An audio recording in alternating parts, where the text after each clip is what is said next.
Halo semua, di video kali ini gue bakal ngejelasin tentang apa itu paradigma kritis. Kita langsung aja ke pengertiannya.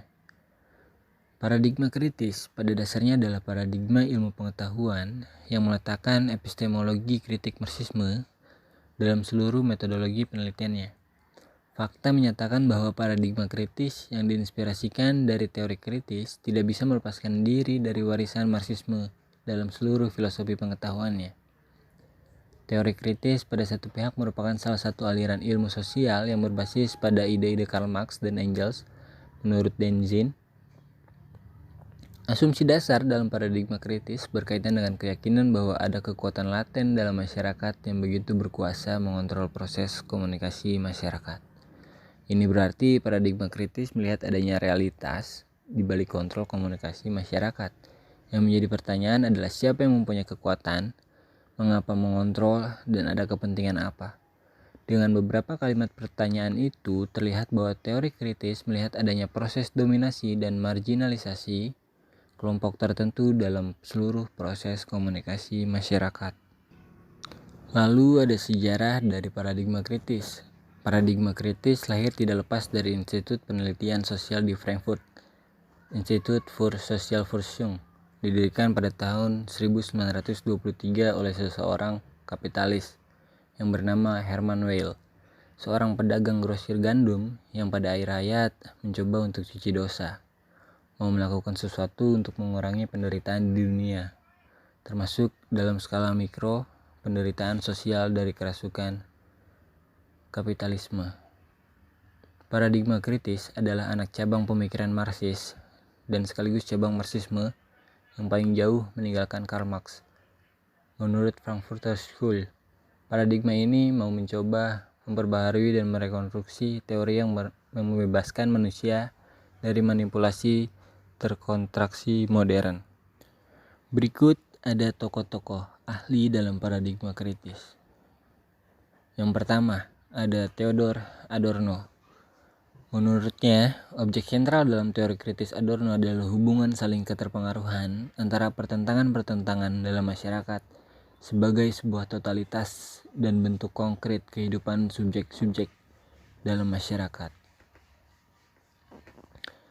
Yang kedua ada Jürgen Habermas.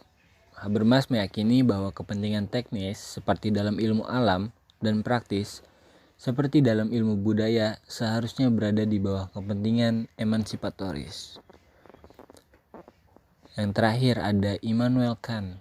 Teori Kant itu lebih kepada persoalan isi pengetahuan, kritikan terhadap epistemologi tentang kapasitas rasio dalam persoalan pengetahuan, bahwa rasio dapat menjadi kritis terhadap kemampuannya sendiri dan dapat menjadi pengadilan tinggi.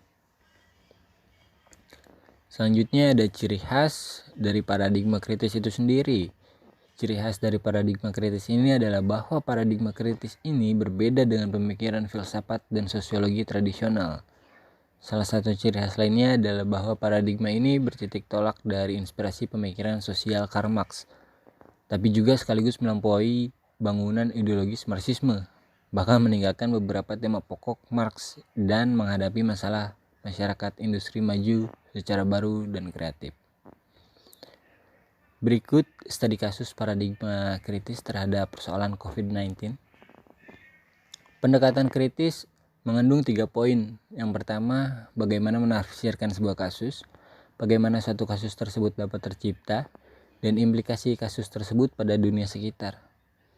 Dalam artian dari kasus ini adalah adanya penyakit virus corona COVID-19 adalah penyakit menular yang disebabkan oleh virus SARS-CoV-2. Sebagian besar orang yang tertular COVID-19 akan mengalami gejala ringan hingga sedang dan akan pulih tanpa penanganan khusus, namun sebagian orang akan mengalami sakit parah dan memerlukan bantuan medis. Bagaimana ini bisa terjadi? Virus ini dapat menyebar dari mulut atau hidung orang yang terinfeksi melalui partikel cairan ketika orang tersebut batuk, bersin, berbicara, bernyanyi, atau bernapas. Partikel ini dapat berupa droplet yang lebih besar dari saluran pernapasan hingga aerosol yang lebih kecil. Bahkan implikasi terhadap masyarakat sekitar, implikasinya adalah kasus ini menjadi sorotan karena bisa berdampak terhadap berbagai aspek kehidupan masyarakat. seperti dalam segi kesehatan, ekonomi, pendidikan, dan lain hal yang dilihat dari perspektif kerugian atau negatif. Terima kasih, sekian penjelasan dari saya terkait paradigma kritis.